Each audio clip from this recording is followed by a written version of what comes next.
धेरै खुसी लागेको छ अब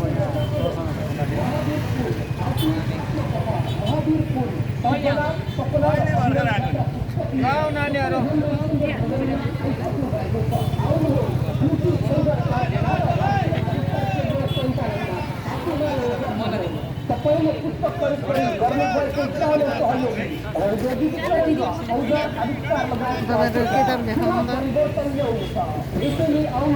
सबजनाले किताब लिएर बस्नु भइरहेछ यहाँ।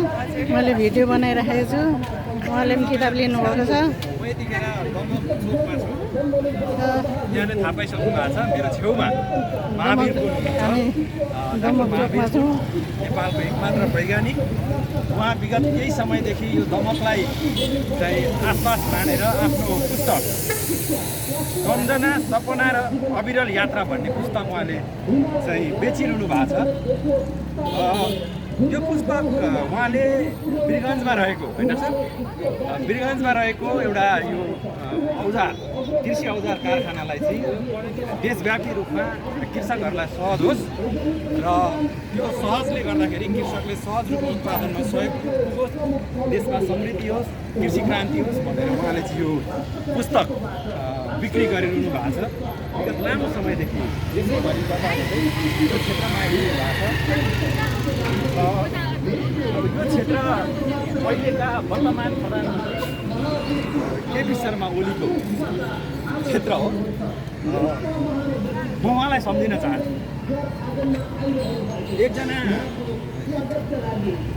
यो देशको नागरिकले आफ्नो देश बनाउनु पर्छ भनेर एउटा किताब बेचिरहँदा यो उहाँले सुनिरहनु भएको छ कि छैन, उहाँ देख्नु भएको छ कि छैन भन्ने कुरा चाहिँ मेरोमा पनि साइन गर्नुभएको छ।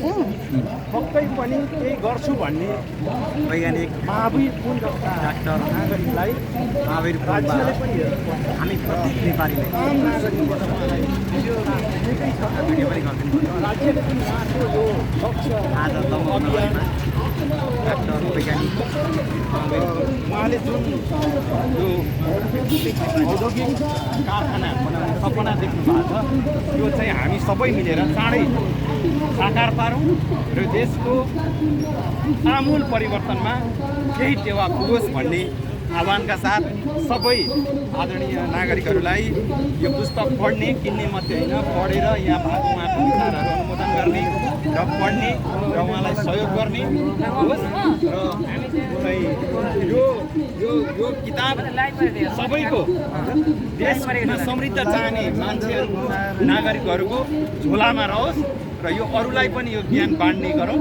र अहिले उहाँ यो दमक चोकमा हुनुहुन्छ, अझै केही दिन यहाँ बस्नुहुन्छ होला सायद। उहाँलाई धेरै ठाउँमा बोलाउनु भएको छ, हाम्रो आदरणीय काजी सरले पनि धेरै उहाँलाई सहयोग गर्नु भएको छ। त्यसको लागि धेरै धेरै धन्यवाद र आगामी दिनमा पनि चाहिँ सबैले सहयोग गरौँ भन्न चाहन्छु। धन्यवाद।